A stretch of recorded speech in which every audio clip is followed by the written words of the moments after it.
Akatsuki es un grupo militar que está tratando de robar a las bestias con cola, criaturas mitológicas que poseen un poder incomparable. Este grupo, que tiene un objetivo inmutable, está compuesto por varias parejas de ninjas, y entre las que podremos encontrar a personajes muy llamativos. Deidara es el miembro más joven de la organización, y en lo personal, mi Akatsuki favorito. Es por eso que he querido empezar el análisis de los ninjas renegados más importantes de la obra de Naruto por él. Por desgracia, algo que ocurre con muchos personajes dentro de esta obra es que falta mucha información. Es normal, pues Masashi Kishimoto creó un mundo súper complejo con personajes increíbles, pero que hacía imposible explorar profundamente a cada uno de ellos. Es por ello que muchas de las cosas que contaré en este vídeo son suposiciones e hipótesis que he realizado en base a la poca información que poseemos. Sin más dilación, empecemos con el análisis psicológico de Deidara.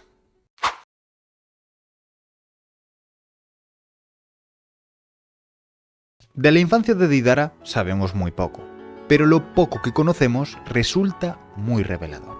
Se menciona que era un niño muy travieso, que solía molestar con frecuencia a su maestro Onoki, y que mostraba una actitud inquieta, provocadora e incluso desafiante. Aquí quiero lanzar mi primera hipótesis, que reforzaré con otras variables más adelante. Yo sinceramente creo que Deidara era huérfano, y lo más probable es que creciera bajo la tutela de Onoki. ¿Por qué digo esto? El mundo de Naruto siempre ha estado marcado por guerras, y las guerras generan muchísimos huérfanos. Si miramos la cronología, encontramos datos interesantes. Se nos dice que Deidara muere con 19 años, mientras que en Shippuden, Naruto Uzumaki tiene alrededor de 16 o 17. Por otro lado, Minato Namikaze muere con 24 años, poco después de convertirse en Hokage. Quizá ya te vayas haciendo una idea de por dónde voy. He leído en varias fuentes que Minato fue Hokage durante un periodo muy corto, aproximadamente entre 10 y un año y medio, y que alcanzó el cargo tras la Tercera Guerra Mundial Ninja, un conflicto en el que Konoha tuvo enfrentamientos muy duros con Iwagakure. Esto nos permite estimar que Minato tendría unos 22 o 23 años durante esa guerra, época en la que se dice que él mató a muchísimos soldados de la Aldea de la Roca. Y aquí viene lo importante. Si la Tercera Guerra Ninja terminó unos 17 o 18 años antes de Shippuden, las cuentas permiten pensar que a los padres de Deidara pudieron morir en ese conflicto, o al menos en sus consecuencias, dejándolo huérfano y a manos del Tsuchikage con 1 o 2 años. No es una prueba definitiva, pero sí una variable que refuerza la hipótesis de que creció sin figuras parentales y en un entorno profundamente marcado por la guerra. ¿Y por qué cuento todo esto? Como decía antes, se nos narra que Deidara era travieso y molestaba mucho a Onoki. Esto me recuerda a un paralelismo interesante con Naruto y Hiruzen Sarutobi. Naruto también era muy travieso, vivía en soledad y era huérfano, además de sufrir rechazo social. Al final, toda conducta tiene una función. No es lo mismo un juego propio de la infancia que comportamientos repetitivos y desafiantes. En casos así, suele haber un interés por llamar la atención, por obtener contacto o por sentirse visto por las figuras cercanas. Y si no se consigue atención positiva, muchas veces se busca atención a través de conductas disruptivas. Tanto Hiruzen como Onoki eran las figuras más importantes y ocupadas de la aldea, así que veo un paralelismo en la infancia de Naruto y Deidara. Continuando con su infancia, se nos dice que poco tiempo después ingresó en el escuadrón del Cuerpo de Explosivos, donde aprendió el Kekkei Genkai característico del equipo, el elemento explosión. En este grupo parece que Deidara tuvo un gran desempeño y se convirtió en un ninja reconocido. Además, aquí conoció a sus compañeros Akatsuchi y Kurosuchi, esta última llegando a llamarlo hermano de modo cariñoso. Todo indica que existía un vínculo de respeto y camaradería entre ellos. Paralelamente, Deidara comenzó a desarrollar su pasión artística, la escultura. Por lo que sabemos, al principio no las hacía para explotar nada, sino como un hobby, y parece que era muy talentoso. Se menciona que realizaba esculturas apreciadas por su belleza y que incluso era elogiado dentro de Iwagakure por su habilidad. Aquí quiero introducir la segunda variable que refuerza mi hipótesis. Esa atención y reconocimiento, tanto como ninja del escuadrón como artista, empezaron a llenar un posible vacío emocional. Pero, como siempre digo, con el placer no hay límites. Uno no se queda satisfecho para siempre. Un coleccionista de coches no se detiene en el Ferrari. Después quiere el Lamborghini, luego el Bugatti y más adelante otros modelos. La búsqueda de satisfacción en lo externo siempre se expande y nunca es suficiente. Y con Deidara pudo ocurrir algo similar. En su intento por superar su propio talento y alcanzar un arte superior, termina robando una técnica prohibida de Iwagakure. Hasta ese momento habíamos visto a un ninja talentoso, reconocido por su escuadrón y por su habilidad artística. Pero llega un punto clave. Esa técnica le permitía amasar chakra en los materiales y crear explosiones. En otras palabras, unía directamente sus dos pasiones, el arte y el elemento explosión, ofreciendo una vía para llevar su visión artística a otro nivel. Pero, ¿por qué es importante este momento? Por un lado, representa una ruptura con las normas de su aldea. Las técnicas prohibidas existen por un motivo. Se consideran peligrosas o inestables. Robarlas implica desafiar la autoridad y aceptar las consecuencias. Y las consecuencias llegaron. Deidara fue perseguido por su propia aldea. Pero cuando utilizó la técnica por primera vez, ocurrió algo significativo. La explosión no solo eliminó a sus perseguidores, sino que le mostró una nueva forma de creación artística. La explosión se convirtió en arte, un arte de un solo instante, breve pero impactante. Aquí se consolida su filosofía. El arte es una explosión.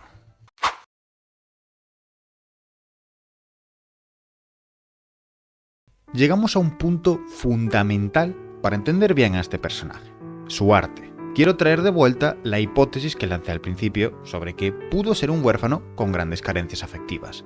Para profundizar en ello, es interesante utilizar la figura de Sasori, su primer compañero y prácticamente un mentor dentro de Akatsuki.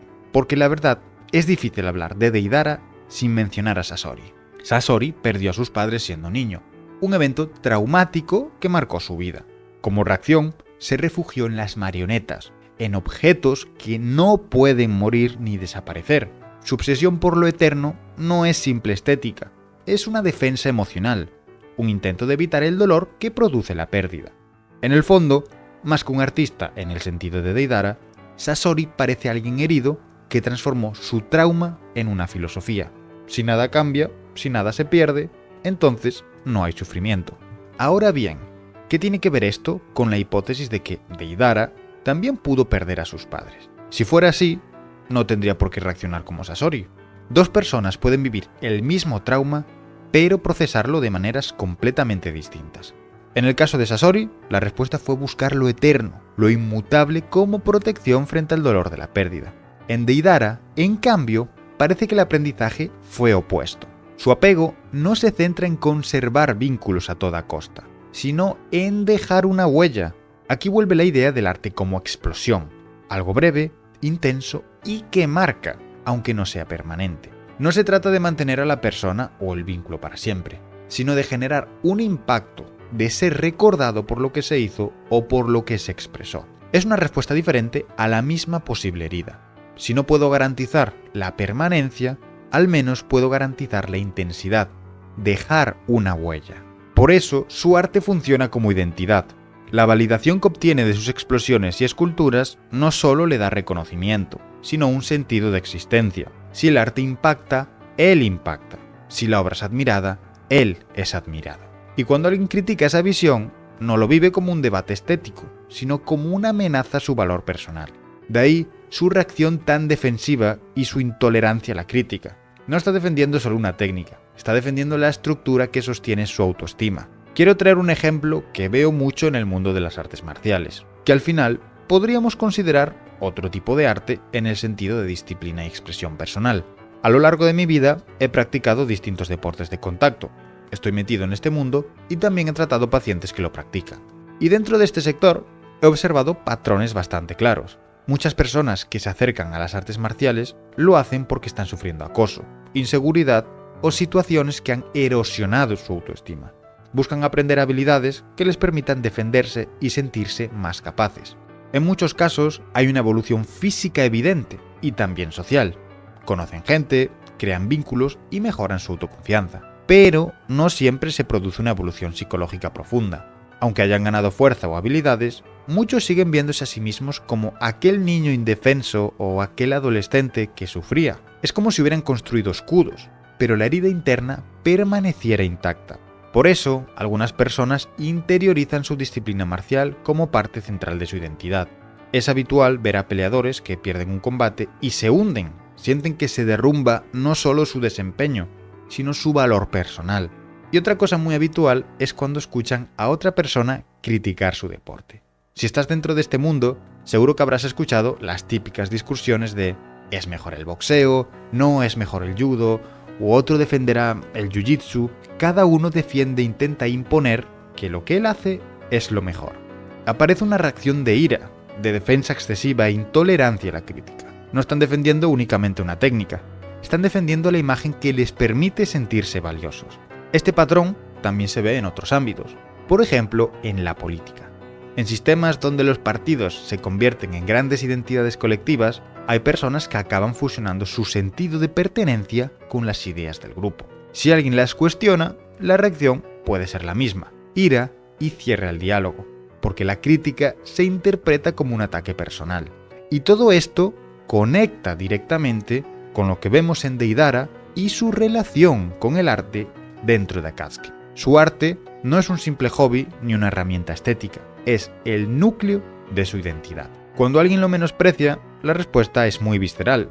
No tolera la crítica porque siente que se está cuestionando su valor como persona. Igual que en los ejemplos anteriores, el arte funciona como escudo y como fuente de autoestima y de reconocimiento para sentirse valioso. Si ese escudo se agrieta, aparece la reacción defensiva. La diferencia, eso sí, es que en Deidara el arte tiene además una dimensión explosiva y destructiva. No busca solo reconocimiento, busca impacto. Quiere que su obra sea imposible de ignorar, y por eso su personalidad resulta tan intensa y en ocasiones agresiva. Está defendiendo algo más profundo que la técnica.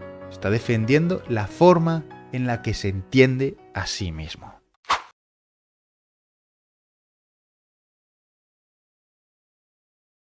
Tras robar la técnica prohibida y convertirse en un ninja renegado, Deidara abandona su aldea. Aquí actuaría como un mercenario trabajando para organizaciones, pero es justo en este momento cuando los miembros de Akatsuki llegan para reclutarlo. La organización tiene interés en sus habilidades explosivas, pero Deidara se niega a unirse. Y aquí ocurre un momento decisivo. Itachi Uchiha decide enfrentarse a él. Le plantea una condición: si pierde, se verá obligado a entrar a Akatsuki. Y efectivamente, como no podía ser de otra forma, Deidara es derrotado gracias al genjutsu de Itachi. No tiene otra opción y termina aceptando la incorporación. Este episodio es fundamental para entender su evolución psicológica. No se trata solo de una derrota táctica, es una derrota simbólica. Deidara, que venía construyendo su identidad alrededor del arte y del reconocimiento, se enfrenta a alguien que lo supera con aparente facilidad. Su visión de superioridad se resquebraja. Y aquí enlazamos con lo que comentábamos antes sobre las artes marciales. Igual que en esos debates donde cada practicante intenta defender que su disciplina es la mejor, el boxeo es superior, el jiu-jitsu brasileño, no es el judo, pues aquí se genera una dinámica de identidad y superioridad. Para muchos, la disciplina no es solo una técnica, sino parte de quienes son. Si alguien cuestiona esa disciplina, se siente un ataque personal y surge la necesidad de imponer la propia visión. Algo similar ocurre con Akatsuki desde la perspectiva de Deidara. Él considera que todos los miembros de la organización son artistas, cada uno a su manera, pero artistas. Bajo esa lógica, el enfrentamiento con Itachi Uchiha no es solo un combate, es un conflicto por la superioridad artística y simbólica. Itachi no simplemente lo derrota, a ojos de Deidara lo humilla y demuestra que su visión es más poderosa. Esto encaja con lo que veíamos en los ejemplos de artes marciales. Cuando la identidad se construye alrededor de una idea o una habilidad, los conflictos por superioridad se viven con intensidad.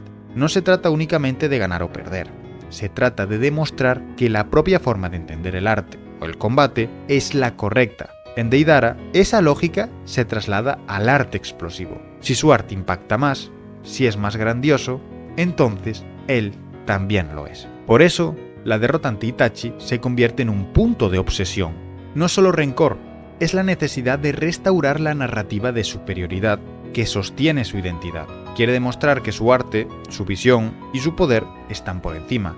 igual que en los debates entre disciplinas marciales, donde cada parte busca validar la suya, Deidara busca validar la propia.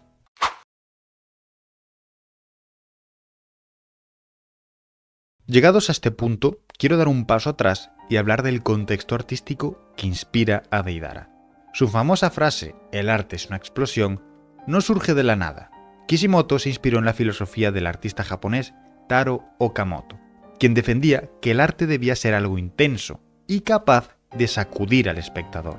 Para Okamoto, el arte no tenía por qué ser bonito ni decorativo. Su valor estaba en provocar una reacción, en romper la pasividad. El arte como experiencia, no como objeto. Esa idea de impacto y ruptura conecta bastante bien con la visión de Deidara. Pero aquí aparece una diferencia importante. En Okamoto, la explosión es simbólica, es metáfora de energía vital y transformación. No implica destrucción real, es una provocación intelectual y estética. En Deidara, en cambio, la explosión se convierte en herramienta literal. Su arte desintegra, elimina y destruye para generar la obra. Es la traducción extrema de aquella filosofía. Si el arte debe impactar, el impacto será físico. Y desde un punto de vista psicológico, esto resulta interesante. Okamoto defendía una visión artística desde la creatividad y la expresión. Su objetivo era comunicar algo al espectador, aunque fuera incómodo. No buscaba la aniquilación ni la superioridad, sino la experiencia estética. Deidara toma esa base, pero la adapta a su propia estructura emocional. El arte deja de ser comunicación para convertirse en identidad. No se trata solo de expresar algo, sino de demostrar su valía a través de la creación.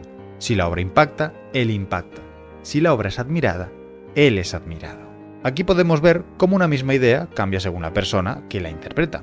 Una filosofía artística puede ser constructiva o destructiva dependiendo del contexto psicológico.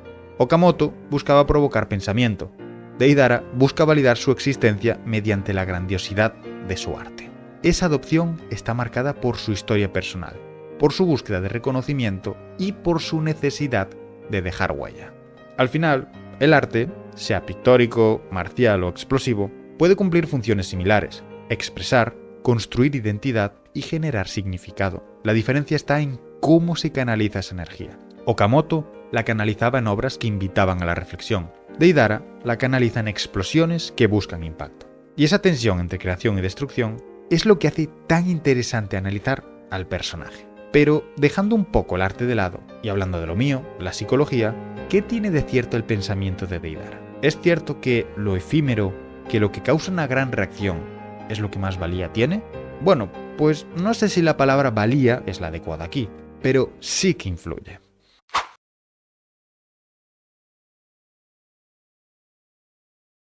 El hipocampo es una estructura pequeña del cerebro que juega un papel fundamental en la memoria, especialmente en la consolidación de recuerdos. Dicho de otra manera, es una de las zonas encargadas de transformar experiencias en recuerdos estables. Por su parte, la amígdala está especializada en el procesamiento emocional. Es la estructura que detecta y regula respuestas emocionales, sobre todo aquellas relacionadas con la supervivencia, el miedo o la intensidad afectiva.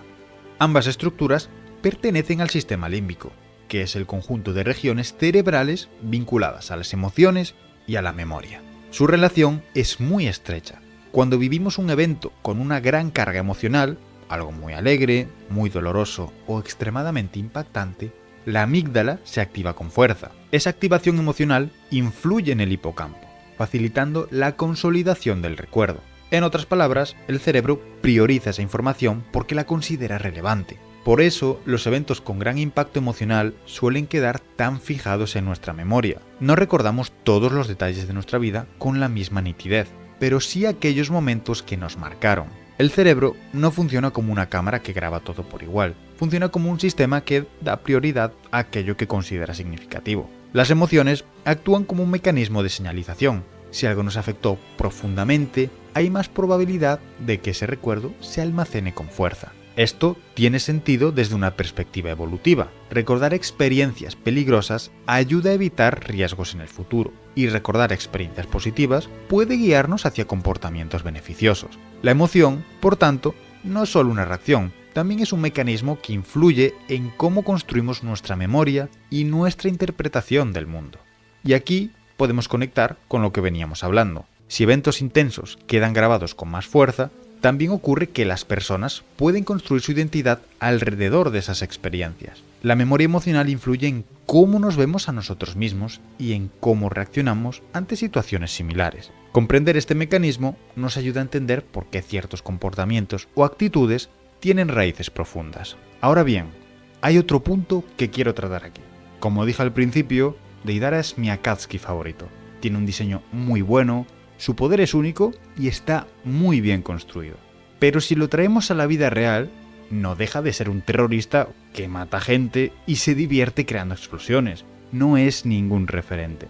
Deidara es una persona con un estado mental bastante cuestionable. Vamos a dejarlo ahí. Su mentalidad es súper peligrosa.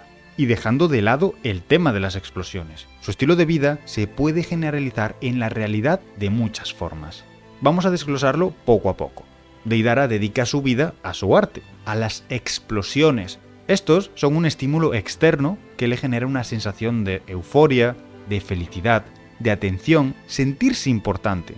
Como él dice, la clave está en generar algo tan impactante que sea inolvidable. La búsqueda constante de esto es su objetivo de vida. Y de nuevo, como dije antes, con el placer no hay medida. Siempre vas a querer más. ¿Cuál es el problema más importante de buscar constantemente la felicidad y la euforia? Y más aún, centrándote en aspectos externos. Para entenderlo mejor, quiero que te imagines vivencias o recuerdos que tengas y que te hayan generado una gran respuesta emocional como estas. Puede ser esa pareja que conociste, con la que te lo pasabas genial, ese viaje que hiciste un fin de semana, ese coche deportivo que probaste un día, pueden ser muchas cosas. Pues lo cierto es que esa vivencia ocurrió en un momento muy determinado de tu vida, con un estado mental y emocional muy específico, provocando un pico de placer y este se queda grabado. Si ponemos como objetivo el conseguir esas sensaciones de nuevo, va a ser muy complicado que generen el mismo impacto. Vas a estar comparando, se repite y se va creando tolerancia. Necesitas una mayor intensidad para acercarte de vuelta a ese efecto. ¿Sabes qué proceso funciona así también? Las adicciones. Exactamente igual. Tolerancia y repetición. Cada vez necesitas una mayor dosis para generar el mismo impacto. Pues esto es lo que le ocurre a Deidara. Esa búsqueda constante de placer que experimenta en las explosiones, en su arte, están condenándolo a una vida llena de problemas psicológicos y mentales. Deidara tiene una adicción, y las adicciones nunca terminan bien. No dan un auténtico bienestar, llevan una vida de hedonismo y centrada en el placer a corto plazo. Con esto no quiero decir que no podamos disfrutar de elementos externos. Son un extra, y está bien tenerlos, pero entendiendo esto y sabiendo que lo que nos hace mejorar es lo interno. Cumplir nuestros valores, con nuestras responsabilidades, afrontar problemas y superarlos. Ahí es donde está el auténtico bienestar y el crecimiento personal.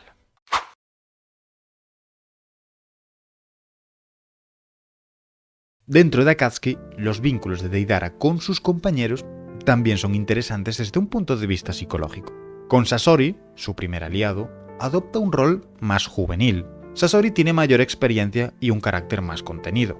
Y aunque entre ellos existen piques y diferencias sobre qué es el arte, también hay respeto. Deidara valora a Sasori como artista y como referente, lo que encaja con su tendencia a admirar figuras que considera superiores o con más conocimiento. Esa relación combina competitividad y reconocimiento, dos elementos habituales en su personalidad. En cambio, con Tobi la dinámica se invierte. Tobi adopta un comportamiento más infantil e ingenuo, mientras Deidara asume un rol más serio y protector. Es él quien intenta marcar límites y mantener cierta autoridad dentro del dúo. Este resulta coherente con lo que veníamos comentando. Las personas pueden ajustar su comportamiento según el contexto. Con Sasori, Deidara se coloca en una posición de aprendiz, con Tobi en una posición más adulta. No es contradicción, sino adaptación. Algo similar ocurre con Hidan. Hidan es un personaje extremadamente religioso y dogmático, vinculado a su propia visión sectaria. En algunos momentos se muestran conflictos entre ambos, precisamente porque cada uno intenta imponer su perspectiva. Deidara con su visión del arte, Hidan con sus creencias. No es un conflicto profundo ni central en la narrativa, pero resulta ilustrativo. Muestra cómo Deidara reacciona cuando se enfrenta a ideas que chocan con las suyas, algo que ya hemos visto en otros contextos. Sin embargo, también es importante señalar que estos roces no definen su relación, forman parte de la convivencia en un grupo tan heterogéneo como Akatsuki. Desde el análisis psicológico, no es un aspecto central de su historia, pero sí ayuda a entender su flexibilidad en las relaciones. Deidara puede admirar y respetar a quien considera superior, y al mismo tiempo adoptar un papel de liderazgo cuando la situación lo requiere. Esa dualidad vuelve a mostrarnos un personaje complejo, marcado por la búsqueda de reconocimiento y por la forma en que se relaciona con los demás.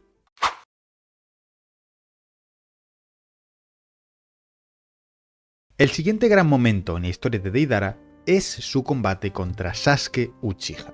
Y aquí no me interesa tanto el desarrollo técnico de la pelea, sino la decisión final que toma. Ambos peleadores están agotados y al límite de sus fuerzas. Es entonces que Deidara activa el C0. Se convierte literalmente en su propia obra. Se transforma en explosión. Desde el punto de vista narrativo, es un ataque suicida. Desde el punto de vista psicológico, es la culminación perfecta de su filosofía. Si el arte es una explosión, la explosión definitiva es el propio artista. Aquí vemos algo muy potente: coherencia extrema. Deidara no traiciona su visión en ningún momento. Lleva su identidad hasta el límite absoluto. No busca sobrevivir, no busca escapar, busca impactar. Busca que su arte sea tan grande que incluso la muerte quede subordinada a él. No se trata simplemente de matar a Sasuke. Se trata de demostrar que su arte es superior al linaje Uchiha, superior al Sharingan, superior a aquella herida de orgullo que comenzó con Itachi Uchiha. Es un acto de reafirmación total. Más adelante, durante la Cuarta Guerra Ninja, es revivido mediante el Edo Tensei. Y aquí ocurre una escena especialmente reveladora, cuando vuelve a encontrarse con Sasuke. O al menos, eso pensaba él.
てめえ追ってたじゃあな待ちやがれデイダラ逃がすな逃がさねえデイダラ待てそのサスケなんだか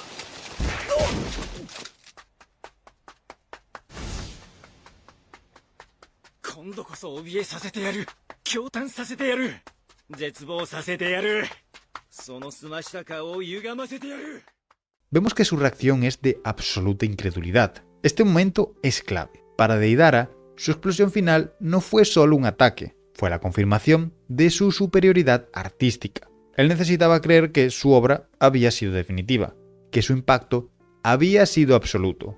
Ver a Sasuke vivo no es simplemente una sorpresa táctica, es una amenaza directa a la narrativa que sostiene su identidad. Pero lo más interesante viene después. Sasuke responde con indiferencia. Le dice que no le interesa, que solo le importan Itachi y Naruto. Y aquí aparece el golpe psicológico más profundo, la indiferencia. Para alguien cuya identidad gira en torno al impacto, la indiferencia es devastadora. No hay odio, no hay miedo, no hay reconocimiento. No hay nada, no hay ninguna reacción. Y si no hay reacción, podríamos preguntarnos tan siquiera, ¿ha habido arte? Por eso, Deidara se enfurece todavía más. Insiste en que le causará miedo. Necesita provocar algo, cualquier emoción, porque sin impacto, su identidad pierde sentido. Aunque realmente este no era Sasuke, era su antigua compañera Kurotsuchi, y menciona algo muy interesante.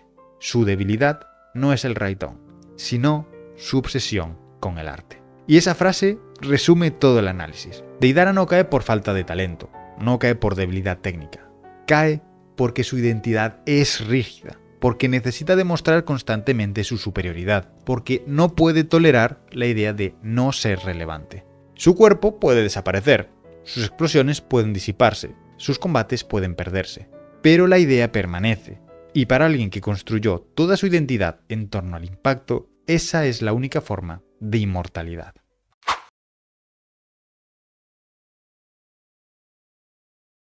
Al final, Deidara no es solo un villano excéntrico que hace explotar las cosas. Es un personaje que representa algo mucho más humano, la necesidad de ser visto. Si realmente fue un niño marcado por la ausencia, por la guerra o por carencias afectivas, entonces su arte no es solo creatividad, es una respuesta, es una forma de decir, estoy aquí, mírame, no soy irrelevante.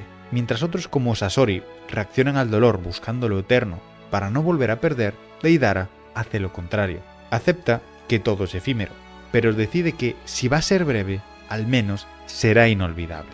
Su expresión final no es simplemente un ataque, es coherencia llevada al extremo, es identidad convertida en acto. Y quizás ahí está la lección más interesante del personaje. Cuando construimos nuestra valía únicamente sobre algo externo, sea el arte, el poder, la superioridad o el reconocimiento, corremos el riesgo de que cualquier crítica, derrota o indiferencia se convierta en una amenaza existencial. Somos nuestras acciones y nuestros valores, nuestro esfuerzo, nuestra honestidad, nuestra lealtad a los nuestros. Eso es lo que importa y lo que marca la diferencia. No cuánto dinero tengas o lo habilidoso que seas en algo o los títulos universitarios que tengas. Eso no es lo prioritario. Deidara no muere porque su arte sea débil, muere porque su identidad depende demasiado de que el mundo reaccione. Y en el fondo, su mayor miedo no era perder, era no dejar huella.